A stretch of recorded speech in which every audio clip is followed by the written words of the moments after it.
Dear students, good morning. मैं हूं doctor Shashi Chawla, associate professor home science. आज हम जिस टॉपिक पर डिस्कस करेंगे वो है कॉलरा यानी कि हैजा। हमारा जो चैप्टर है डिजीज़ के ऊपर चल रहा है। इससे पहले हमने डिप्थीरिया, काली खांसी, पोलियो, टेटनस के बारे में बात की थी। आज हम बात करेंगे हैजा यानी कि कॉलरा। इसके बारे में विस्तार से चर्चा करेंगे। हैजा जो है एक संक्रामक बीमारी है और यह गंभीर पानी के दस्त का कारण बनती है, जो डिहाइड्रेशन और यहाँ तक कि मौत भी हो सकती है अगर वो गंभीर रूप धारण कर लेती है। यह विब्रियो कोलोरी नामक जीवाणु से दूषित भोजन या पीने के पानी के कारण होता है और अच्छे से स्वच्छता का ध्यान न दिया जाए तो भी यह समस्या हो सकती है। तो अभी तक जो भी हमने देखा है इस सिलेबस में, तो स्वच्छता जो है वो सबसे महत्वपूर्ण है और हर तरह से व्यक्ति को अपना बचाव जो है स्वयं करना है। जो भी इससे पहले डिस्कशन किया गया है उन सब बातों की तरफ ध्यान देना है। तो आज हम बात करते हैं हैजा के बारे में। हैजा एक तीव्र संक्रामक संचारी रोग है यानी कि कम्युनिकेबल डिजीज है, जो कि दूषित जल, भोजन तथा दूध द्वारा संचारित हो सकती है। इसमें तीव्र आंत्र अतिसार यानी कि एक्यूट डायरियल डिजीज की स्थिति होती है। यह रोग विब्रियो कोलेरा नामक जीवाणु से फैलता है। विब्रियो कोलेरा कोमा के आकार का ग्राम नेगेटिव जीवाणु यानी कि ग्राम नेगेटिव बैक्टीरिया होता है और यह जीवाणु संक्रमित व्यक्ति के मलमूत्र या फिर वॉमिट वगैरह में विद्यमान रहता है। इसका विकास तीव्र गति से दूषित जल, दूध एवं दूध के उत्पाद, सड़े गल फल एवं सब्जियां, वासी भोजन, गंदी नालियां, अस्वच्छ वातावरण इत्यादि में अधिक होता है। इसके जीवाणु 30 से 40 डिग्री सेंटीग्रेड में काफी तेजी से वृद्धि करते हैं और इस तापक्रम में इनकी गुणन क्रिया यानी कि मल्टीप्लिकेशन काफी बढ़ जाता है।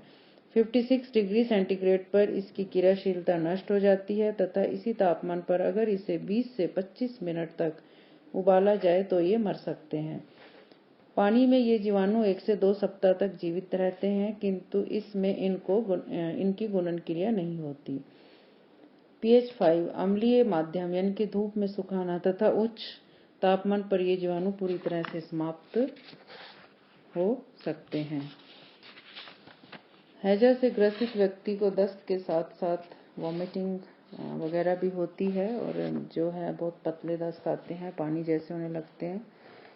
शरीर में अधिक मात्रा में पानी के साथ साथ अन्य आवश्यक तत्व, आवश्यक लवण जैसे सोडियम है, पोटाशियम इत्यादि का भी निष्कासन इसमें हो जाता है, जिससे व्यक्ति को काफ़ी कमजोरी आ जाती है और वो बहुत ही वीकनेस महसूस करने लगता है। उसके हाथ पैरों की मांसपेशियों में भी ऐंठन आने लगती है, उसे बहुत प्यास लगती है और यूरिन जो है बहुत कम आता है क्योंकि पानी की कमी हो जाती है, डिहाइड्रेशन होने का डर रहता है। तो इसलिए व्यक्ति को इस चीज़ का पूरा ध्यान रखना पड़ता है। यह एक एंडेमिक और एपिडेमिक दोनों प्रकार का हो सकता है। 1961 में इस रोग को विश्वमारी पेंडेमिक के रूप में ये फैला था और अफ्रीका, एशिया तथा यूरोप के 92 देशों में इस रोग का आक्रमण भी हुआ था। 1964 में इस रोग ने भारत में विकराल रूप धारण किया था और 66 में इसका प्रसार अंडमान निकोबार तथा 69 में राजस्थान में भी हुआ। वेस्ट बंगाल को हैजे का घर यानी कि होम ऑफ कॉलरा भी कहा गया है और भारत में भी इसके कारण कई मृत्यु हो चुकी हैं। इसमें जैसा कि डिहाइड्रेशन हो जाता है तो इसलिए पानी और जो है उसमें नमक और थोड़ा सा चीनी का घोल मिलाकर पीते रहना चाहिए। बाकी डॉक्टर की सलाह से जो है अगर ज़्यादा स्थिति गंभीर होती है तो डॉक्टर की राय लेनी चाहिए। अब है इसका रोग जनक जीवाणु कौन सा है, तो ये 2 प्रकार के होते हैं। इसका जो एजेंट है वो विब्रियो जाति का है और पहला विब्रियो कोलरा और दूसरा विब्रियो एल टोर। तो जो इसका सोर्स है, रोगी व्यक्ति तथा रोग मुक्ति के बाद वाहक व्यक्ति इस रोग के जीवाणु के सोर्स होते हैं। रोगी व्यक्ति के मलमूत्र तथा वॉमिटिंग में इसके जीवाणु पाए जाते हैं और 1 मिलीलीटर पानी जैसे दस्त में इसके जीवाणु की संख्या बहुत अधिक होती है। फिर इसके होस्ट फैक्टर्स, यह रोग स्त्री, पुरुष, बच्चे, गर्भवती महिलाएं तथा दूध पिलाने वाली महिला और सभी उम्र के व्यक्ति में हो सकता है। गर्भवती महिलाएं तथा बच्चे जिनकी इम्यूनिटी काफी कम हो जाती है वे शीघ्र इस रोग के शिकार हो सकते हैं। फिर है स्प्रेड ऑफ इन्फेक्शन। तो पहले भी बताया कि संदूषित भोजन है, जल, दूध एवं दूध के उत्पाद, फल, साग, सब्जियों के प्रयोग से यह बीमारी फैलती है। रोगी व्यक्ति के संपर्क में रहना, उसके साथ टहलना, खाना पीना, सोना, उसके कपड़ा, तौलिया, बर्तन, रुमाल, कंघी का उपयोग करने से भी यह रोग स्वस्थ व्यक्ति में फैल सकता है। मक्खियां भी इस रोग को फैलाती हैं क्योंकि वो जो रोगी व्यक्ति के किसी भी सामान पर अगर बैठ जाती हैं तो वही जो दूसरी जगह पर जब बैठती हैं खाने पर या कहीं पर भी, तो वहाँ पे वो अपने कीटाणु छोड़ देती हैं और वह जीवाणु को अपने पैरों, पंखों तथा अन्य अंगों द्वारा लाती हैं और बिना ढके भोज्य पदार्थ पर बैठकर इस रोग का प्रसार करती हैं। फिर इंक्यूबेशन पीरियड, इसका उद्भवन काल कुछ घंटों से 5 दिन का होता है किंतु सामान्यतः 1 से 2 दिनों के बीच होता है। संक्रमण काल, जब तक रोगी पूर्ण रूप से स्वस्थ नहीं हो जाता, जीवाणु से मुक्त नहीं हो पाता। फिर है इसके सिम्टम्स क्या हैं, लक्षण क्या हैं। इसकी जो सीवियर उगरता है शरीर से निकलने तरल पदार्थ पर निर्भर करती है। एक रोगी व्यक्ति के शरीर से लगभग 15 से 20 लीटर पानी तरल दस्त एवं वॉमिटिंग के रूप में बाहर निकलता है। तो यह देखा गया है कि विब्रियो एल्टोर द्वारा प्रसारित हैजा उतना खतरनाक नहीं होता है जितना कि विब्रियो कोलोरी के द्वारा प्रसारित हैजा खतरनाक होता है। विब्रियो एल्टोर द्वारा प्रसारित हैजा माइल्ड यानी कि मृदु प्रकृति का होता है। हैजे के लक्षणों को हम 3 भागों में बांटा गया है। इसके सिम्टम्स जो हैं 3 स्टेजेस में बांटे गए हैं। पहला है निष्कासन अवस्था, इसमें तीव्र दस्त एवं वॉमिटिंग्स वगैरह होते हैं। प्रारंभ में दस्त के साथ साथ मल का भी निष्कासन होता है, बाद में ये बंद हो जाता है और बहुत ही पतले पतले दस्त होते हैं, पानी जैसी वॉमिटिंग्स होती हैं और रोगी जो बिस्तर पर पड़े पड़े ही उसको वॉमिट या डायरिया हो सकता है और दिन में कई बार ये होता है। फिर स्टेज ऑफ कोलैप्स यानी कि शक्तिहीनता, काफ़ी कमजोरी आ जाती है। रोगी के शरीर से अत्यधिक जल एवं लवण के निष्कासन से निर्जलीकरण की स्थिति उत्पन्न होती है। रोगी शक्तिहीन हो जाता है, आंखें अंदर की तरफ धंस जाती हैं, गाल पिचकते हैं, हाथ पैरों की मांसपेशियों में काफ़ी ऐंठन होने लगती है, नाड़ी गति जो है उसकी मंद पड़ जाती है, जीभ सूखी हो जाती है और यूरिन जैसे पहले बताया कि बहुत कम मात्रा में आता है और रोगी के शरीर का तापमान जो है सामान्य से काफ़ी कम हो जाता है। उसका ब्लड प्रेशर भी अनियंत्रित हो जाता है, तो बहुत प्यास लगती है, शरीर नीला पड़ सकता है, त्वचा की इलास्टिसिटी समाप्त हो जाती है और जो मांसपेशियां हैं, उसकी हड्डियां हैं, उसमें भी श्रिंकेज आने लगती है, यानी कि बहुत सारी प्रॉब्लम्स जो हैं उसमें आ जाती हैं और शरीर जो है उसमें डिहाइड्रेटेड हो जाता है और बहुत अधिक गंभीर अवस्था है और डॉक्टर का समय पर इलाज ना करने से व्यक्ति को किसी भी तरह की परिस्थिति का सामना करना पड़ सकता है, इसलिए समय अनुसार इसका उपचार जो है अति अनिवार्य है। फिर है सुधार की अवस्था यानी कि स्टेज ऑफ रिकवरी। अगर व्यक्ति को समय पर उपचार करके मृत्यु से बचा लिया जाता है तो उसके स्वास्थ्य में धीरे धीरे सुधार भी आने लगता है। उसका जो ब्लड प्रेशर है सामान्य होने लगता है और तापमान धीरे धीरे सामान्य होने लगता है, यूरिन का निष्कासन भी नॉर्मल होने लगता है और व्यक्ति के स्वास्थ्य की स्थिति में सुधार आने लगता है। फिर इसका इम्यूनाइजेशन के बारे में है कि रोग फैलने की स्थिति में मृत विब्रियो कोलोरी से तैयार किया गया टीका लगाया जाता है। एक बार टीकाकरण होने से प्रतिरक्षण क्षमता जो है 3 से 6 महीने तक बनी रहती है।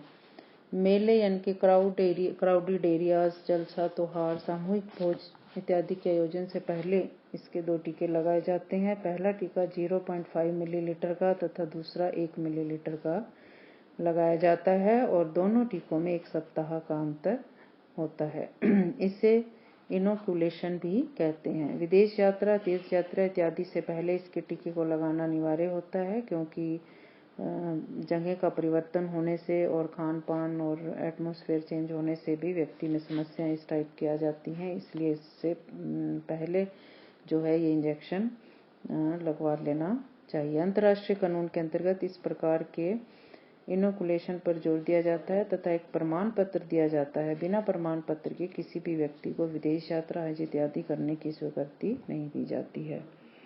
फिर है प्रिवेंटिव मेजर्स यानी कि बचाव के उपाय। संदूषित भोजन, जल, दूध, फल, सब्जियों इत्यादि का सेवन नहीं करना चाहिए। हैजे से ग्रसित व्यक्ति को तुरंत ही अस्पताल पहुंचाना चाहिए तथा स्वास्थ्य अधिकारी, प्रशासनिक अधिकारी इत्यादि को फौरन सूचना देनी चाहिए, जिससे कि रोग का निदान व उपचार किया जा सके। स्थानिक या महामारी फैलने पर प्रत्येक व्यक्ति को हैजे का टीका लगवाना चाहिए। भीड़, मेले, तीर्थ यात्रा, विदेश यात्रा जाने से पहले टीका लगवा लेना चाहिए तो अच्छा रहता है। रोगी व्यक्ति को घर या अस्पताल में अलग रखना चाहिए तथा उसके खाने के बर्तन, पीने के गिलास, बिस्तर, कपड़े, कंघी इत्यादि अलग होनी चाहिए। रोगी के दस्त व वॉमिटिंग्स को कपड़े से पोंछकर जला देना चाहिए तथा उस स्थान को फिनाइल इत्यादि से साफ करवाना चाहिए। रोगी के वस्त्र, बर्तन तथा उसके उपयोग में ली गई अन्य वस्तुओं को फिनाइल, ब्लीचिंग पाउडर, क्रिसोल इत्यादि से 20 ग्राम अवश्य करना चाहिए। प्रत्येक खाद्य पदार्थ तथा दूध को ढककर रखें ताकि उस पर मक्खी मच्छर न बैठे। मलमूत्र, कूड़ा करकट एवं नाली के पानी के निष्कासन की उचित व्यवस्था होनी चाहिए। स्वच्छ वातावरण और शुद्ध पीने के जल की व्यवस्था करनी चाहिए। दूध को पीने से पूर्व आधे घंटे तक उबाल लेना चाहिए। महामारी की स्थिति में नींबू की शिकंजी, दही, रायते इत्यादि का, छाछ इत्यादि का पर्याप्त मात्रा में सेवन किया जाना चाहिए। रोगी का तुरंत उपचार करना चाहिए। फल व सब्जियों को पोटेशियम परमैंगनेट से धोकर प्रयोग में लाना चाहिए। उबलते हुए जल को ही पीने के काम में लेना चाहिए। बाजार की वस्तुएं जैसे मिठाई है, नमकीन है, तली भुनी चीजें हैं, दही वड़े इत्यादि का सेवन ना किया जाए। जैसे कैंपा फल, आइसक्रीम इत्यादि का सेवन भी नहीं करना चाहिए। रोगी का समय पर इलाज करके उसे गंभीर स्थिति आने से बचाया जा सकता है। रोगी व्यक्ति को ORS का घोल, जिसे ओरल डिहाइड्रेशन साल्ट, मुंह के द्वारा बार बार देना चाहिए। WHO ने 1971 में ORS घोल का निर्माण किया है। इसमें नमक 3.5 ग्राम, बेकिंग सोडा 2.5 ग्राम, पोटाशियम क्लोराइड 1.5 ग्राम तथा ग्लूकोज डेक्सट्रोज 20 ग्राम होता है। ORS एक खास तरह का पेय पदार्थ है यानी कि बेवरेज है, जो दस्त के दौरान शरीर से निकलने वाले जीवन रक्षक पानी एवं लवण की कमी को पूरा करता है। 90% हैजे से पीड़ितों में ORS के अलावा और किसी दवा की आवश्यकता नहीं पड़ती। केवल 10% गंभीर पीड़ितों को ही इंजेक्शन व नसों के द्वारा एंटीबायोटिक्स एवं अन्य डायरिया रोकने वाली दवाइयों व ग्लूकोज को देना जरूरी होता है। ORS के पैकेट सभी सरकारी अस्पतालों एवं स्वास्थ्य केंद्रों पर मुफ्त मिल जाते हैं तथा लगभग सभी दवा विक्रेताओं एवं केमिस्ट की शॉप से ये खरीदे जा सकते हैं। ORS के एक पैकेट को 1 लीटर साफ पानी में मिलाकर घोल बनाया जाता है और इस घोल को चम्मच से बार बार रोगी को पिलाते रहना चाहिए। अगर ORS का घोल पैकेट उपलब्ध नहीं हो पाता तो घर पर नमक चीनी का घोल भी तैयार किया जा सकता है। ये बहुत ही फायदेमंद रहता है। घर पर नमक चीनी का घोल बनाने के लिए 1 लीटर स्वच्छ पानी में 5 ग्राम नमक तथा 20 ग्राम चीनी मिलाकर घोल तैयार किया जाता है। अगर नींबू उपलब्ध हो तो उसका रस भी इसमें निचोड़ सकते हैं और एक वयस्क व्यक्ति को प्रति घंटा 750 ml तथा बच्चों को 300 ml प्रति घंटा ये घोल पिलाना चाहिए। ये घोल जीवन रक्षक घोल है।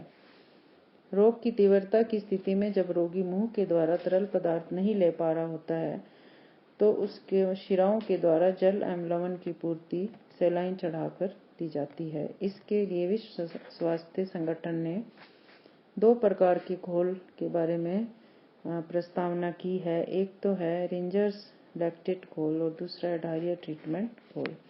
इन दोनों घोलों की अनुपस्थिति में साधारण सलाइन का भी प्रयोग किया जा सकता है। फिर एंटीबायोटिक्स एवं डायरिया रोकने वाली दवाइयों का प्रयोग भी तरल पदार्थ के द्वारा शिराओं के माध्यम से रोगी के शरीर में पहुंचाया जाना चाहिए। तो ये है डायरिया के बारे में। Thank you.